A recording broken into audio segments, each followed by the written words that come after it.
भाजपला संसदेत काही महत्त्वाची विधेयकं मंजूर करण्यासाठी एनडीएचं संख्याबळ वाढवायचं आहे आणि तेच संख्याबळ वाढवण्यासाठी भाजप प्रयत्नशील असल्याचं दिसतंय, ज्यात शरद पवार आणि अजित पवार गटाचं विलीनीकरण हा एक पर्याय समोर आणला जातोय।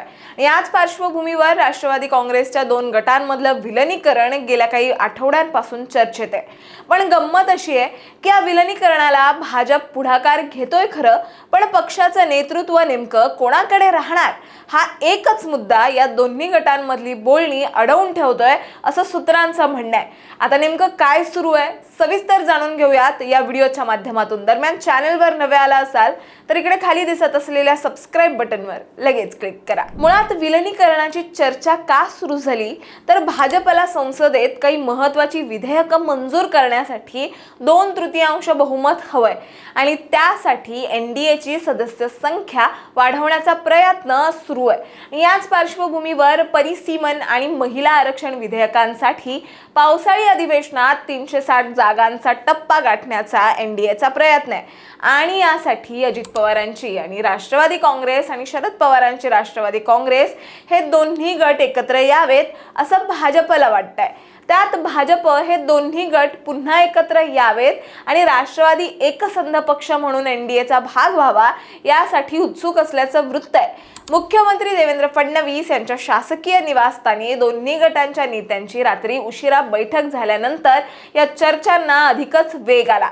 परंतु राष्ट्रवादीत नेतृत्वाच्या मुद्द्यावरून विलीनीकरणाचा घोडा अडलाय असं म्हटलं जात आहे। नेतृत्वाची जबाबदारी कोणत्या गटाकडे राहणार यावर अद्याप एकमत न झाल्याने चर्चेला विलंब होत असल्याचं सांगितलं जात आहे। आणि एवढंच नाही तर TV9 मराठीने दिलेल्या सूत्रांच्या माहितीनुसार या मुद्द्यावर तोडगा काढण्यासाठी पक्षांतर्गत स्तरावर चर्चा सुरू असून दोन्ही गटांमध्ये समन्वय साधण्याचे प्रयत्न सुरू आहेत। मात्र देशभर सुरू असलेल्या विद्यार्थी आंदोलनाच्या पार्श्वभूमीवर या चर्चा तात्पुरत्या स्थगित करण्यात आल्याची ही माहिती समोर येते। एवढंच नाही तर सुनेत्रा पवार आणि त्यांचे पुत्र राज्यसभा खासदार पार्थ पवार या विलीनीकरणाला ठाम विरोध करत असल्याचं सांगितलं जात आहे। याचं कारण काय तर शरद पवार आणि सुप्रिया सुळे यांना पुन्हा पक्षावर नियंत्रण मिळू नये अशी सुनेत्रा पवार आणि पार्थ पवार यांची इच्छा असल्याचं त्यांच्या निकटवर्तीयांचं म्हणणं आहे। शिवाय विलीनीकरण अटळच असेल तर सुनेत्रा पवार यांचं उपमुख्यमंत्री पद, त्यांचं सध्याचं खातं आणि पक्षाचं राष्ट्रीय अध्यक्षपद कायम राहावं अशी मागणी सुनेत्रा पवार आणि पार्थ पवार करणार असल्याचं काही राजकीय विश्लेषकांचं मत आहे।